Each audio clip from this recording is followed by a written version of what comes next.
தமிழகமெங்கும் கிளைகள் கொண்ட Annamal institute of hotel management and hospital management படிப்பில் சேர்வதற்கான அட்மிஷன் நடைபெறுகிறது.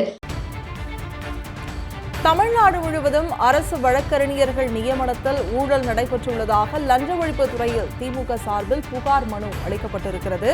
திமுக துணை அமைப்பு செயலாளர் தாயகம் கவி தமிழ்நாடு லஞ்ச ஒழிப்பு துறையிடம் புகார் மனு அளித்திருக்கிறார். தமிழ்நாடு முழுவதும் அரசு வழக்கறிஞர்கள் நியமனத்தில் ஊழல் தொடர்பாக வழக்கு பதிவு செய்து விசாரணை நடத்த திமுக வலியுறுத்தியிருக்கிறது. அமைச்சர்கள் புசி ஆனந்த், சிஆர்டி நிர்மல்குமார் உள்ளிட்டோர் மீது உடனடியாக எஃப்ஐஆர் பதிவு செய்ய வேண்டும் என்று திமுக தரப்பில் வலியுறுத்தப்பட்டிருக்கிறது. அமைச்சர்களிடம் ஊழல் தடுப்பு சட்டத்தின் கீழ் விரிவான விசாரணை நடத்த வேண்டும் என்று தெரிவிக்கப்பட்டிருக்கிறது. தருமபுரி மாவட்டத்தில் அரசு வழக்கறிஞர்கள் நியமனம் தொடர்பாக கடுமையான புகார்கள் எழுந்துள்ளன என்று தெரிவிக்கப்பட்டிருக்கிறது. அண்மை செய்தியாக நாம் பார்த்துக் கொண்டிருக்கிறோம். தமிழ்நாடு முழுவதும் அரசு வழக்கறிஞர்கள் நியமனத்தில் ஊழல் நடைபெற்றுள்ளதாக லஞ்ச ஒழிப்பு துறையில் திமுக சார்பில் புகார் மனு அளிக்கப்பட்டிருக்கிறது.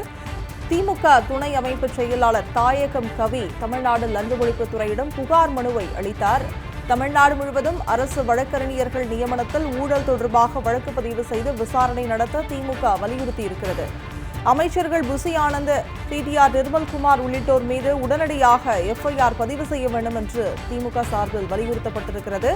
அமைச்சர்களிடம் ஊழல் தடுப்பு சட்டத்தின் கீழ் விரிவான விசாரணை நடத்த வேண்டும் என்றும், ஆடு திருட்டு வழக்கில் குற்றவாளியாக சேர்க்கப்பட்ட வழக்கறிஞர் திருப்பத்தூர் நீதிமன்றத்தின் அரசு வழக்கறிஞராக நியமனம் எனவும் குற்றஞ்சாட்டியிருக்கிறார்கள். தருமபுரி மாவட்டத்தில் அரசு வழக்கறிஞர்கள் நியமனம் தொடர்பாக கடுமையான புகார்கள் எழுந்துள்ளன என்று தெரிவிக்கப்பட்டிருக்கிறது. அண்மை செய்தியாக நாம் பார்த்துக் கொண்டிருக்கிறோம்.